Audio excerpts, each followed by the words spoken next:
Praise the lord everyone. ఈ video చూస్తున్న మీ హృదయంలో భయం ఉందా?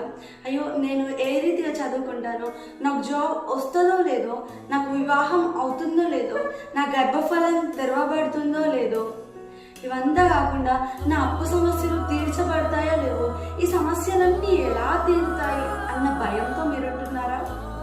ఎలా నేను ముందుకు సాగుతాను, నా కుటుంబాన్ని నేను పోషించుకుంటానా లేదా, అసలు ఇవన్నిటిలో నేను ఎలా విజయం పొందుకుంటాను అని భయపడుతున్నారా? అయితే ఈరోజు దేవుడు మీతోనే మాట్లాడాలనుకుంటున్నారు. ఒక విలేజ్కి ఒక బస్సు ఉంది, దానికి చాలా కొన్ని టైమింగ్స్ ఉంటాయన్నమాట. అయితే ఈవినింగ్ 6కి స్టార్ట్ అవ్వాలి, కానీ ఆ బస్ నైట్ 8కి స్టార్ట్ అయిందనమాట. అయితే అలా స్టార్ట్ అయింది ఆ బస్. అందరు భయపడుతున్నారు, బస్సులో ఉన్న ప్రతి ఒక్కరు భయపడుతున్నారు. అయితే అలా భయపడుతూ వెళ్తున్నారు. ఇంతకు మీరు అనుకోవచ్చు, వాళ్ళు ఎందుకు భయపడుతున్నారు, ఏ టైం అయితే ఏంటి అనుకోవచ్చు.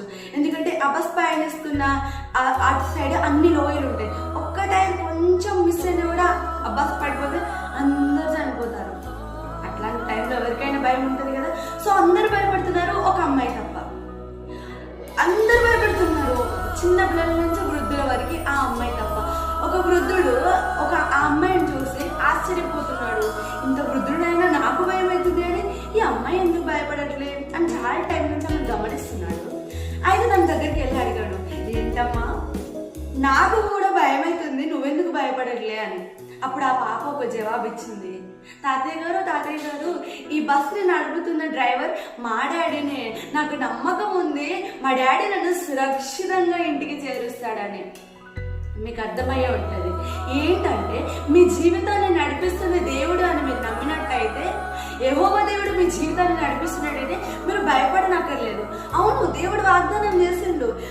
యెషయా 41వ అధ్యాయము 10వ వచనంలో చూసినట్టయితే, భయపడకము, నేను నీ దేవుడనై ఉన్నాను, దిగులు పడకము, నేను నిన్ను బలపరతును, నీకు సహాయము చేయవాడు నేనే, నీతి అను నా దక్షిణ హస్తముతో నిన్ను ఆదుకొందును. దేవుడు వాగ్దానం చేసిండు. ఈ వాగ్దానంలో నమ్మండి.